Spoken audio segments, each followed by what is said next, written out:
సోమశిల ప్రభుత్వ పాఠశాలకు 5 లక్షలు మంజూరు చేస్తున్నట్లు తెలంగాణ ఎక్సైజ్ శాఖ మంత్రి జూపల్లి కృష్ణారావు చెప్పారు. నాగర్ కర్నూలు జిల్లా సోమశిల ప్రాథమిక పాఠశాలను ఎమ్మెల్సీ తీన్మార్ మల్లన్న కలిసి ఆయన సందర్శించారు. రెసిడెన్షియల్ స్కూళ్ల మాదిరిగా గ్రామీణ ప్రభుత్వ పాఠశాలలు మార్పు చెందాలని జూపల్లి సూచించారు.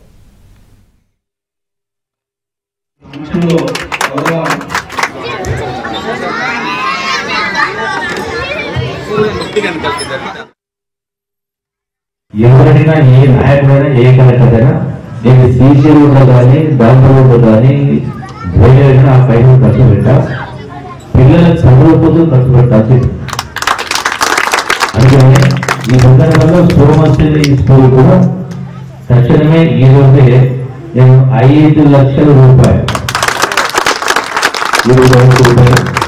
నా గురువు ద్వారా నిత్య పనిచేసి ఏం కావాలనుకోండి ఈరోజే మా స్పెషల్ తీసుకొని ఏమేమి కావాలి ఫైనాన్స్ పెట్టేస్తూ రైల్వే తీసుకొస్తారు చేసుకుంటూ ఏం కావాలి మీకు అవసరమైతే నేను చెప్పిన ఉదయం 7 నుంచి సాయంకాలం 7 వరకు పిల్లలకు చదువుకోవడం కోసం నేను ఎన్జిఓ సంస్థ ద్వారా ఉదయం 3 గంటలు సాయంకాలం 3 గంటలు మీరు ఒకరోజు మంచి రోజు మీరు చేసుకుని రాజకీయాలకు ఫైనల్ దగ్గర రానియకుండా ఎవరికైతే ఆ చదువు చెప్పే జ్ఞానం కూడా తెలియజేసుకొని వాళ్ళ జీవిత పత్యాలు కూడా విధంగా నేను సంస్థ ద్వారా ఏర్పాటు చేస్తా.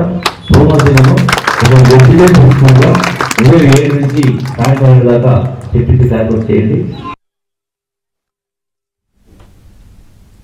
మాజీ డీఎస్పీ మురళి జ్ఞాపకార్థం పాఠశాలలో నిర్మించిన భోజనశాలను మంత్రి జూపల్లి ఎమ్మెల్సీ తీన్మార్ మల్లన్న ప్రారంభించారు.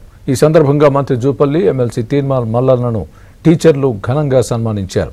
తీన్మార్ మల్లన్న 10,000 రూపాయలు తన గురువుల జ్ఞాపకార్థం పాఠశాలకు అందజేశారు.